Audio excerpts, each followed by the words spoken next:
dostlar, necəsiniz, yaxşısınız? Bugün bize 2 tane mega kutu verdiler ve içinden ne çıkacağını bilmirəm.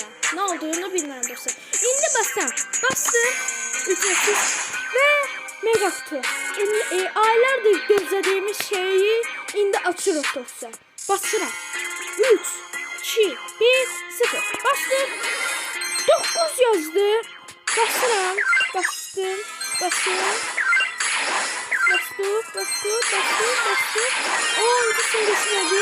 simgesi koydu verdi. Bunlar çıktı dostlar.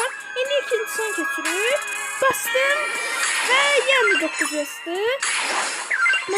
Bastım. Evet, 6 güç puanı, DP katlayıcı, rozet, 30 lira kredi, 10 lira kredi ve 10 lira kredi verdi dostlar. Ve siz de açmışsınızsa yorumlara yazın dostlar, nasıl. Salamat.